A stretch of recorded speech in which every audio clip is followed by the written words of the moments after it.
Hello বন্ধুরা, চলো তোমাদের সঙ্গে আজকে আমি আমার একটা নিজস্ব রেসিপি শেয়ার করি।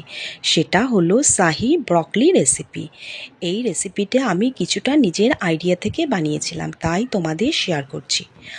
আমি প্রথমে এটা বানানোর জন্য একটা গাজর টুকরো করে কেটে নিয়েছিলাম আর একটা ব্রকলিও ছোট টুকরো করে কেটে নিয়েছিলাম। এইদিকে মিক্সির জারের মধ্যে প্রায় 3 চামচ মতো পোস্ত নিয়ে প্রথমে শুকনো গুঁড়ো করে এর মধ্যে আমি কিছুটা মগজ, যেটা ওয়াটারমেলন সিড 1.5 চামচ, আর 1.5 চামচ সাদা সর্ষে, আর 2-4টে কাজু, আর কয়েকটা কিশমিশ দিয়ে আর লঙ্কা দিয়ে একটু জল দিয়ে একটা স্মুথ পেস্ট আমি করে নিয়েছিলাম।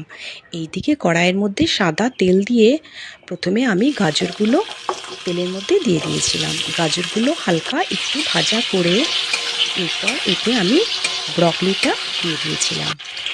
ব্রকলিটা সম্পূর্ণ দেওয়া হয়ে গেলে একটু লবণ ছড়িয়ে হালকা করে ব্রকলিটা ভেজে নিয়েছিলাম।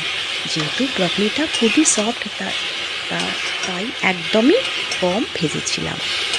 ব্রকলিটা ভাজা হয়ে গেলে ব্রকলিটা নামিয়ে নিয়েছিলাম। এরপর ওই কড়াইয়ের মধ্যে কিছুটা সাদা তেল দিয়ে কয়েকটা গোটা গরম মশলা ফোড়নে দিয়ে দিয়েছিলাম। এরপর একটা টমেটো ছোটো টুকরো করে কেটে ওর মধ্যে দিয়ে দিয়েছিলাম, আর যে মশলাটা আমি করে রেখেছিলাম সেটাও দিয়ে দিয়েছিলাম।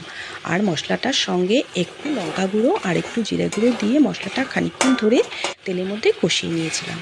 মশলাটা যখন সম্পূর্ণ তেল ছাড়তে আরম্ভ করেছিল তখন এতে ব্রকলি আর গাজরটা দিয়ে খুব ভালো করে মশলাটার সঙ্গে মিশিয়ে নিয়েছিলাম।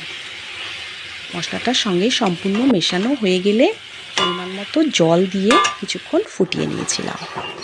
এরপর আমি লবণ দিয়ে দিয়েছিলাম, আর চিনিও তোমরা দিতে পারো, কিন্তু আমি যেহেতু কিশমিশ দিয়েছিলাম তাই আমি চিনি দিইনি।